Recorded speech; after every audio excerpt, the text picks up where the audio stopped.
black and you live in Israel? How do they treat black people over there? Like, aren't they all racist? Because in people's mind, they think Israel is like this white dominant country, and they hear that, you know, Israel doesn't treat refugees well from Africa, and they see, you know, news clips that say Israel's trying to kick out all Africans, and so they automatically think Israel is racist. The left has been so good at convincing African Americans that Palestinians have our same narrative.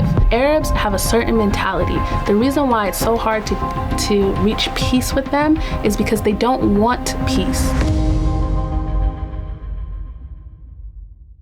Hi, my name is Ashira Solomon. I'm a political commentator, and I'm the co-host of a show called The Quad. And I am so happy that you're here. We met over in Jerusalem. Yes, I had you on my show, and so now I'm here in LA, and you have me on your show. It's so nice. It's all full circle. Yep. So tell us just a little bit more about you. Why did you move to Israel? So this is my third time living in Israel. The first time I moved to Israel was 2016, and then I was back in 2019, and then I moved again 2022 permanently. So I'm not coming back here, unfortunately, but only to visit. The first time I went to Israel is because my grandmother, it was her dream to go to Israel. She died at 48 years old, and none of her children went to Israel. And I grew up with the story of like knowing that she wanted to go to Israel. So when I got to university, I was like, you know, I want to go study abroad in Israel. So that was my study abroad experience in 2016. And as soon as I landed, I felt like I was at home.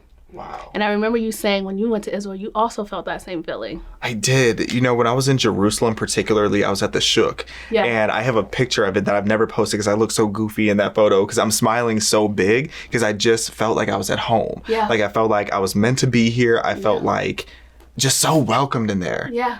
And, you know, it's ironic because so many people have this mentality that there are not Black people who are thriving in Israel. And I'm looking at you, I'm like, you're a Black woman. Yep. You're Jewish. Yep. You live in Israel. Yep. Do people even know that you exist?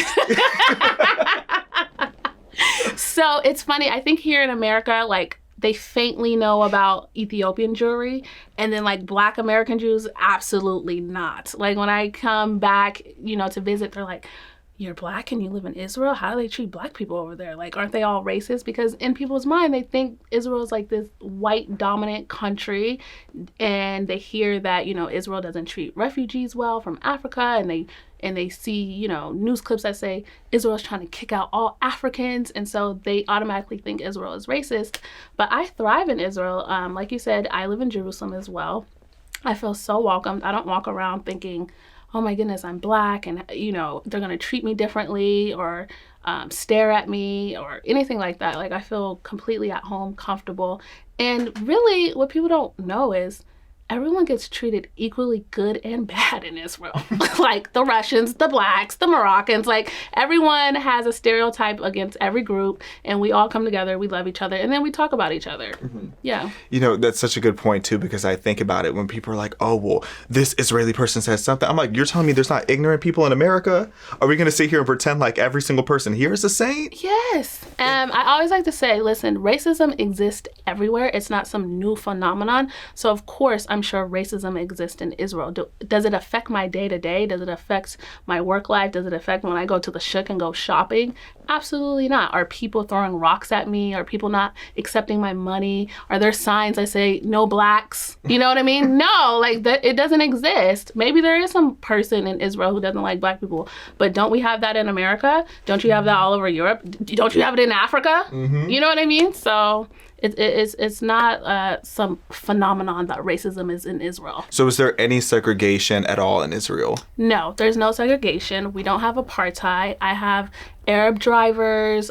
There's not buses for the Blacks or buses for the Arabs, buses for the Muslims, buses for the Jews. You've been there. When you went to the airport, you didn't see bathrooms for the Jews and bathrooms for the Muslims. We're all living together as one. There's 2 million Arab Israeli citizens. I think that's important to say because people don't even know that there's an Israeli Arab. You know, they're not Jews. They're right. Muslims or Christians, and they're Arabs, and they're citizens of Israel. So yeah, we're completely diverse in Israel, and we're together. So yeah, I love that you have such a great experience living there, because people kept asking me like, you ever see yourself moving out here? I'm like, you never know, because I never thought I'd end up in LA. Right. And you know what was interesting is going to Israel at the time that I did, 100 days after October 7th, still in the middle of a war.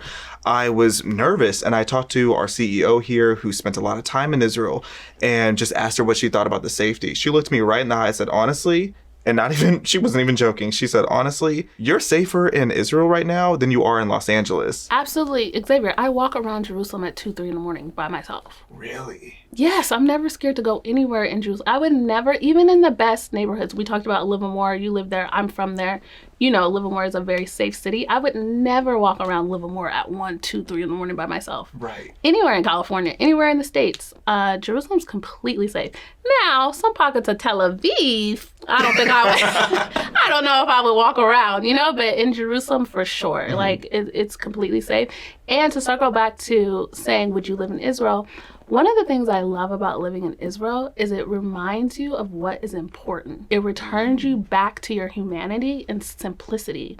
When I'm in Israel, I think more about family and less about my career. I think less about materialism. I think about what it is my soul actually needs in this life, what it is God created us for and what we're purposed to do. And when I'm in America, I think about getting to the bag. I think about materialism. I think about, I want that big mansion in Beverly Hills. You know what I mean? I don't think about family and what's actually important. So Israel is a place where it returns you back to yourself, your true self. Those inherent conservative values. Yes, exactly. What do you think creates that type of culture? Like, why do you think that people are so traditional there? I think because, like, listen, obviously the main religion in Israel is Judaism. Everyone is not religious. Actually, the society is more secular than it is religious. However, they are very rooted in that first commandment that was given not just to the Jews, but to all of humanity, which is be fruitful and multiply. So everyone knows in the back of their head, even if it's the guy in Tel Aviv parting his crazy head off all the time, everyone knows at some point I have to start a family. You know, everyone knows that I have to get married, I need to have children, and they know that's the center of life. And so I think that's why it stays traditional, because they put an emphasis on family and not an emphasis on work. Also, look at the region they're in. Life is very cheap in the Middle East. Life can be gone like this. We've seen what happened on October 7th. So I think that they value life a lot more than we value life, because there's always a threat to their life. So they live a lot more in the moment. They don't plan anything, which is kind of hard for me. Like, they don't plan out anything. Everything is in the moment, and they live life without fear. Like, they really, when we say let's live life to the fullest, they're really living life to the fullest, because they don't know if they're gonna have a tomorrow. They have enemies on all sides. Wow, that's just profound to even think about. And you really sense that in the culture there. Like, everyone is just so in the moment, and even just being on their phones less. Like, that's something that I noticed when I was out there too. People were actually engaging with each other. They know how to maintain eye contact, have a conversation. Here, especially with like Gen Z, it is so difficult to have like a conversation that's more than 20 seconds, because people's attention spans are so short, and they're always focused on the next thing, the material things, being these girl bosses even. And it's so interesting that you bring up that point, because I think of the Black women who I've met that live in Israel and just how different their perspective is than, and not even just Black, but just the women in general here in America. I'm glad you touched on the women and the girl boss. I do want to touch on that with feminism. It's a lot different in Israel. There was some data that came out about women who work and have children. So in Israel, the higher the education you have as a woman, they still have the average amount of children.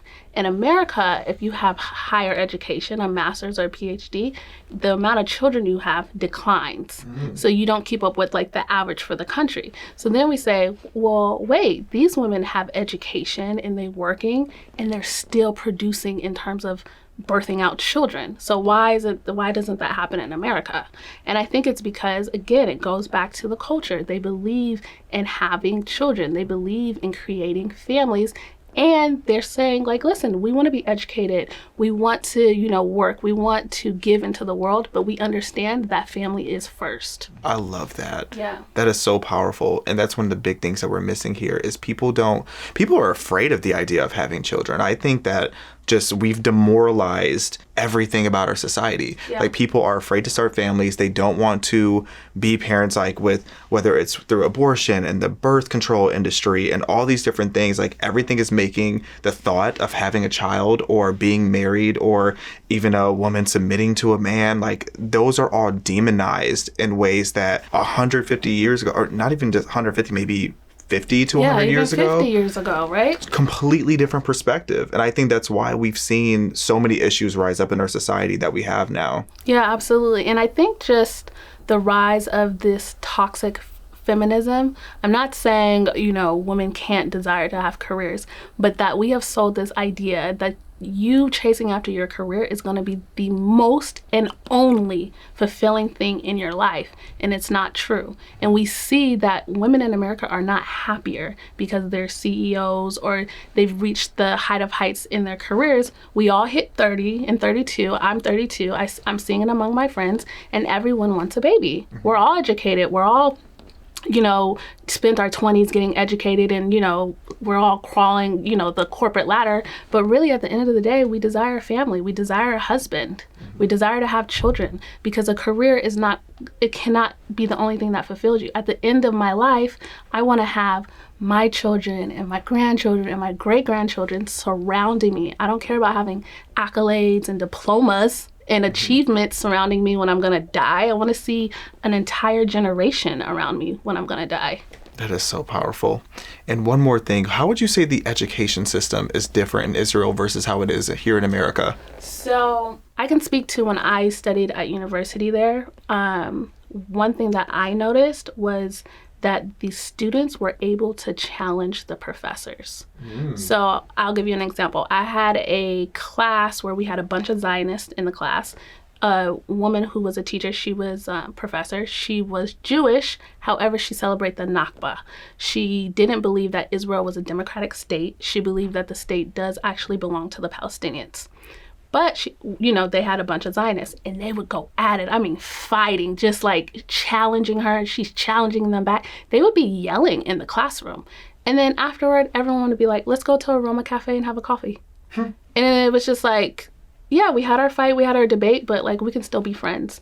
Here, when I was in class, I remember people being like, Trump got elected, I can't go home for Thanksgiving. You know what I mean? Or like, oh my goodness, I can't be your friend if you voted for Trump. And there, they really argue, they really pull each other apart, but they're still friends afterwards. There's a real connection, a real friendship afterwards. Politics doesn't get in the way.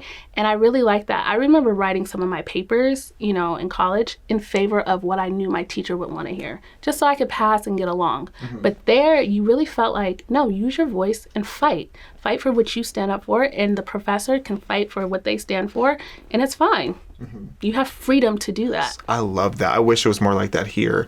I have to give a shout out to one of our contributors, Alexis Wilkins. A story she told me that I will never forget is that when she was in college, she had this really woke professor, and she knew she had to write a paper. So she wrote 2 different versions of the paper, and she went to the professor and said, this is the version that I know you will give me an A for, and this is the version that's what I actually believe. And I thought that was so powerful. Yeah. And, it's a lot more work, but sometimes if you need to stand on principle, you have to do that extra work. Yeah. And that professor, I can't remember the exact outcome of it, but obviously was not the most thrilled at it. But at the end of the day, it's like you have to respect that. Yeah. Especially because I'm sure that professor looked at the paper and was like, you're not wrong. Like, I ended up loving this version of it. But, I do wish that we in America could get back to being able to agree to disagree, to be able to... And that be genuine. That actually be genuine, that I agree to disagree. Yeah. Because in America, I think we say that, but then behind closed doors, we're like, oh yeah, Xavier, we're not inviting them to dinner because we don't actually like you now that we know how you think. That's what Israelis say about us. Like, we're fake polite.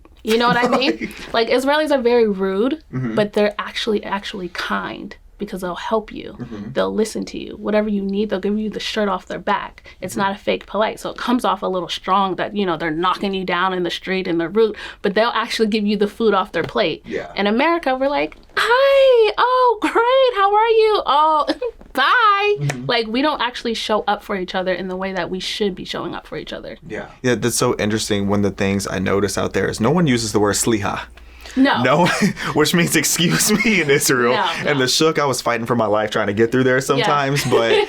No, you just gotta like elbow, push. Right. And you gotta get really used to just pushing your way through the line. They'll cut you. They're just completely rude. Yeah. But in the heart, they love you. Like, they actually love you. You know what I mean? Yeah. But there's no politeness or, what's the word I'm looking for? Manners. Yeah. Yeah.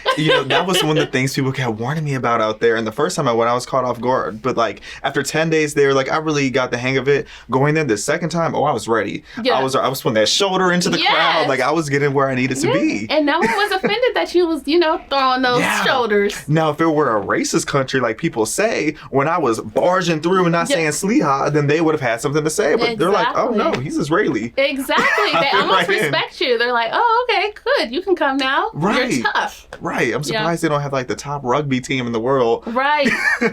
It's because they're still small at the end of the day. Yeah, I went to that Jewish Sports Hall of Fame, and it was a very quick in and out trip. Yeah.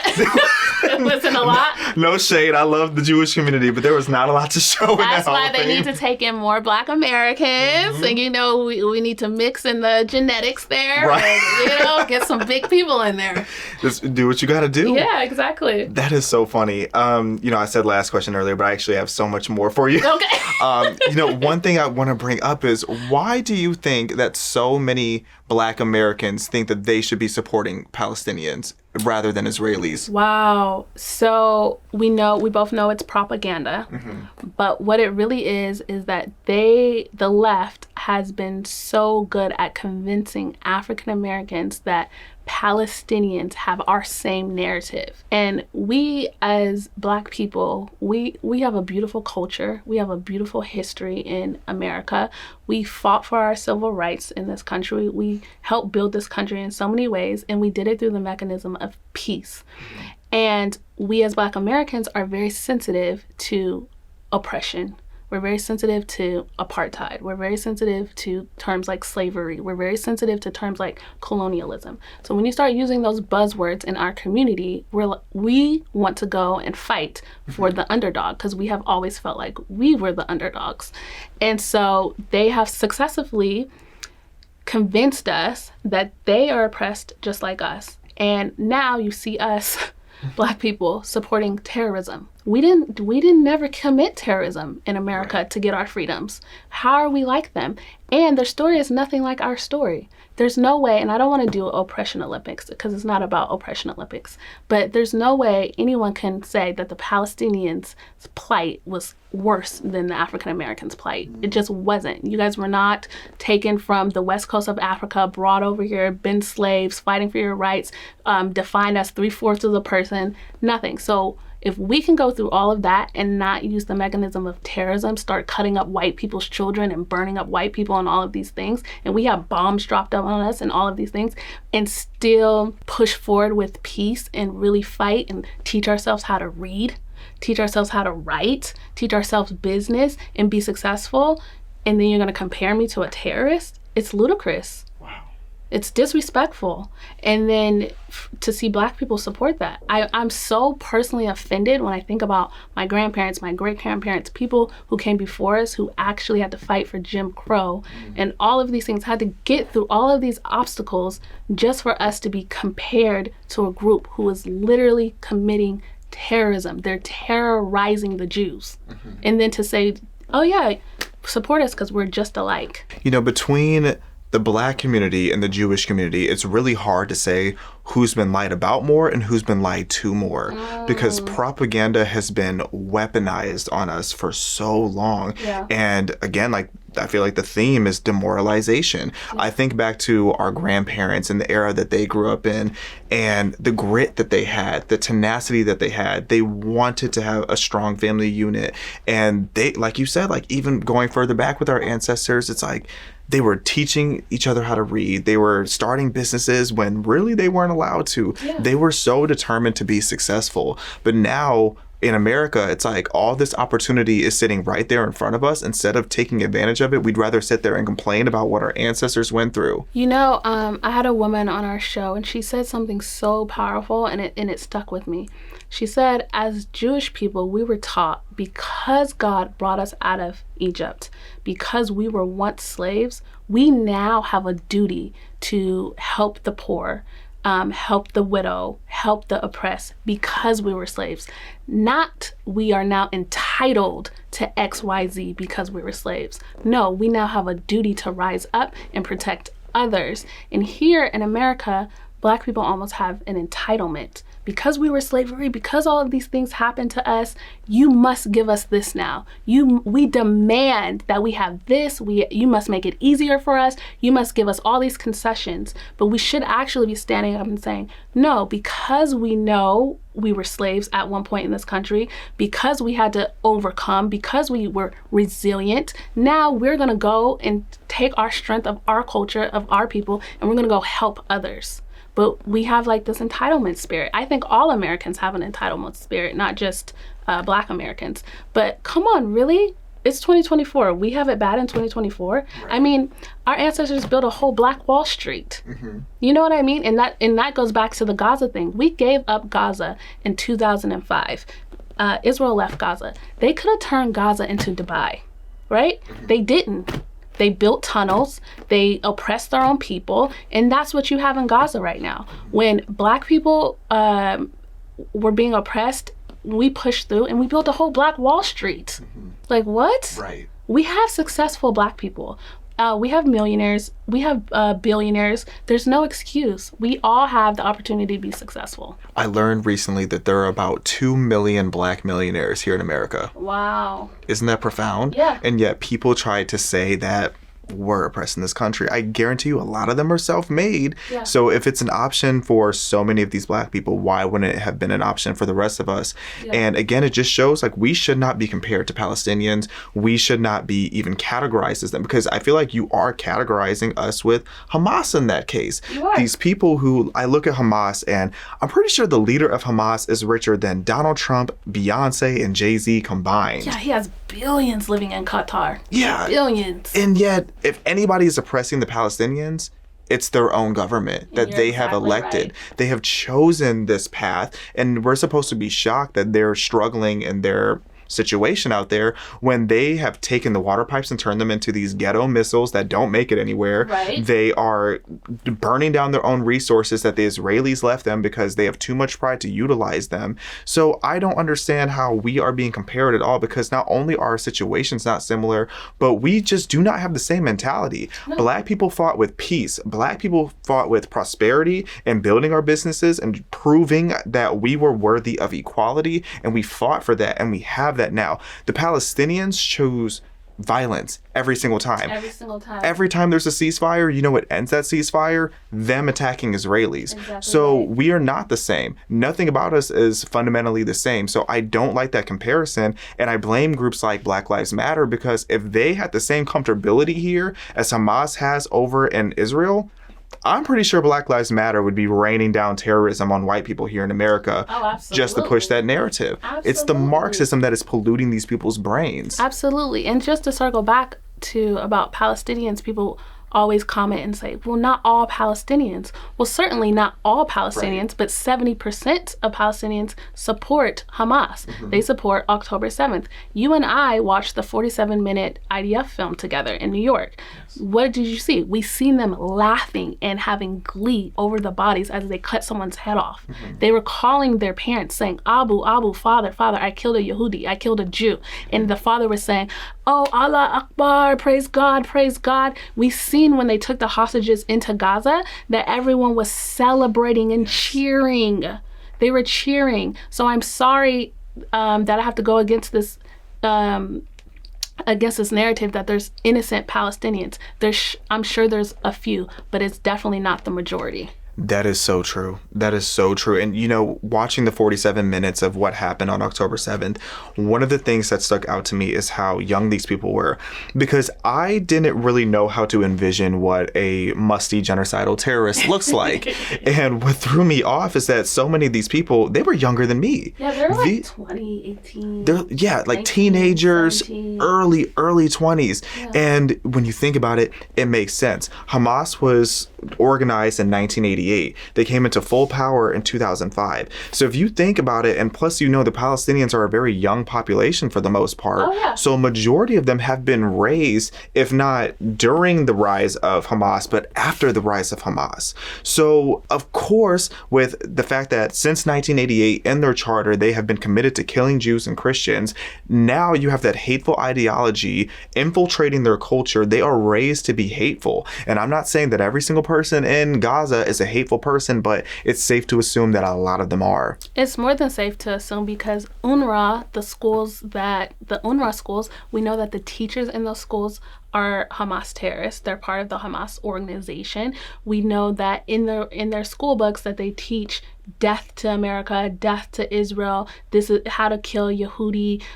They have jihad in there, calling their children to jihad. I read a quote from a mother that said, "My son died attacking a Jew." And she said, "My first instinct was to cry to Allah for my son. But then," she said, "then I stopped and I remembered what my son did. He was a martyr, and I went out and I gave chocolate to all his friends, and I gave candy, and I celebrated in the streets." And she said, "How dare I cry for my son, because what he did something great, and he did it in the name of God. And I'm proud."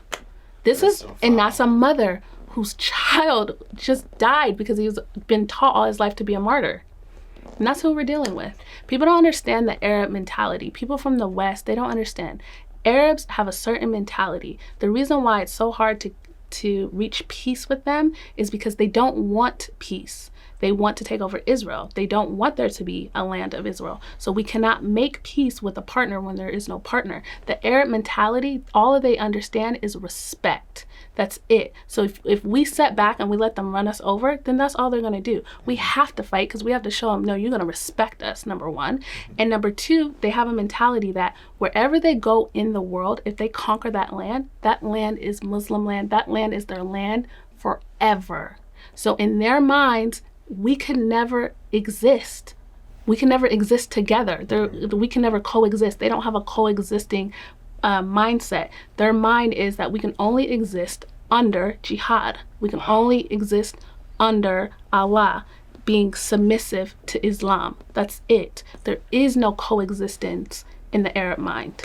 It's so ironic because you think of the narratives that they have in America about what the Israelis are allegedly doing to the Palestinians, but if anything, it's the opposite. The Palestinians want to not even oppress Israelis, but wipe every single one of them out. Yeah. After all this time, it blows my mind that people don't even know what they really mean by from the river to the sea. They're talking about wiping out every single person in Israel. Yeah. And that's the side that you're supposed to stand with. And like you said, hatred it's very conscious. It's a decision. You know, peace is easier said than done, but hatred is a conscious choice. And the Palestinians are choosing hatred just about every single time. I want everyone to understand that we are up against an ideology. We are up against an idea. This is an idea that's deep rooted in their minds, and it's harder to fight an idea. Why? Because ideas outlast human beings. Yeah. Wow. We can all die, but the ideas don't die. Mm-hmm. So we can kill a bunch of Hamas terrorists. Someone else will rise up. It's always going to be a constant fight. It's sad to say that, but it's always going to be a constant fight because we're fighting an idea. Mm-hmm. And so until we can get more ideas of goodness and peace and have access to their children, Palestinians, and at least take out their curriculum and put in a new curriculum. I mean, I don't mean to be so, negative and down. I just don't see how we can move forward with peace when all of their education is completely forcing this idea of jihad. Mm-hmm. It's not forcing an idea of peace. What do you think is the realistic best case scenario in this conflict between Israel and Hamas? So between Israel and Hamas, I'm in full support of what Netanyahu said, that we need to completely take out Hamas. We need to completely take them out and then someone's going to have to rule over Gaza. I don't think it's going to be Israel. I don't know who it's going to be, if there's going to be some type of deal with Saudi Arabia. I don't know what's going to happen, but Hamas does have to be taken out. But the problem with that is Hamas is not the head of the snake. Iran is. So at some point, we have to fight Iran, or there needs to be an uprising in Iran. I don't know what's going to happen with Iran. But for now, Hamas needs to be taken out. You know, that's an interesting point, too, because I've been saying for a while that Iran really is the mastermind of this. They're the ones funding this. They're the ones supporting it and doing so much of the research of how Hamas was even able to get so deep into Israel. And what I tell people, because they'll try to yell at me, be like, why are you talking so much about Israel? You're American. Not only is it just, I feel like every human being should be concerned about what's happening in Israel right now, but then you also look like this could very easily become a problem directly for Americans. People say America first. Israel is our most important, valuable ally on a global scale. So America first, you need to have allies, because if, God forbid, if Hamas is able to take out Israel in the way that they want to, you have an entire region, the Middle East, where there's no democracy. They're going to be led by Iran because they're the masterminds. Iran wants their lick back against the United States. Right. Russia is not thrilled with us because we're so involved in Ukraine. Right. And China has been eyeing Taiwan for a while, and all three of them want to be a global power. And they want the power to who's going to rebuild up Syria. Exactly. And you know, they say the enemy of your enemy is my friend. Well, you have Russia, you have Iran and the entire Middle Eastern region outside of Israel, and you have China. Who do they all want to take out as the global power? The United States. Yes. So all three of them against us in the United States. You know, I have a lot of confidence in our military, but I don't know if I have that much to sit here and think that we should be arrogant enough to think that we don't need our most valuable geopolitical ally in Israel. So you're right. I mean, I don't have as much confidence in our military because of how China has successfully dumbed down our generation with TikTok, right? Mm-hmm. So our men, we know, are becoming more feminine. They're not fighting. They're becoming softer. And everyone is, you know, a marshmallow. We don't know how to fight over here. I mean, we care about hurt feelings. Mm-hmm. So I don't know what we're going to do when it's time to pick up our guns and fight back. I hope that America never goes down. I hope that America stays powerful and strong and beautiful and stays the country that we love. I hope that our young people will be prepared to fight when that fight comes. Yeah. I remember when I would see the IDF soldiers walking around in Israel, you see these 18, 19-year-old girls who I would have so much more confidence in them fighting than majority of men under 25 here in America. Oh, absolutely. Because we're out of shape. We are concerned about pronouns. We don't know how to fight. Most of us don't even know how to load a gun. It's like when I look at what Gen Z is and how Gen Z would compete in a war against the likes of Russia, China, and the Middle East, it's terrifying. Yeah, it's terrifying to say the least. Well, I think this was a very important conversation, and I thank you for stopping by here at PragerU today. Is there anything else that you want to share, anything else you want to debunk, or any organizations you think that we should take a look at? Thank you so much for having me. It was such a pleasure being with you. I mean, from Jerusalem to New York and now here in LA. We traveled the world together all this month. Yes, we're going to have such a long friendship. I just want to leave people with hope, because what we talked about today it's very heavy. It's very negative. It's not uplifting. I do want people to stay strong and stay encouraged. I want to encourage people to really read and become informed as much as they can, and to follow their hearts and build families. Go out there and get married, have children, build your family, have a harmonious life, make up with your family members. Life is very short. And if there's anything that I learned with being in Israel, especially in war right now, that life is short, tomorrow isn't promised, and I never want to be hung up on small things anymore, because death is near for everyone, you know? Yes. And it sounds so like, Ashira, don't say that, but it's just true. Like, we don't live forever, so live the best life that you can while you have it and be grateful. Amen. Baruch Hashem, I should say. Yeah, I Baruch picked up a little Hebrew. Hashem. Yeah, look at you. Yeah, thank you. Toda. And lastly, where can everybody find you? You can find me at Real Ashira Solomon on Instagram, and on Twitter you can find me at Ashira_Solomon.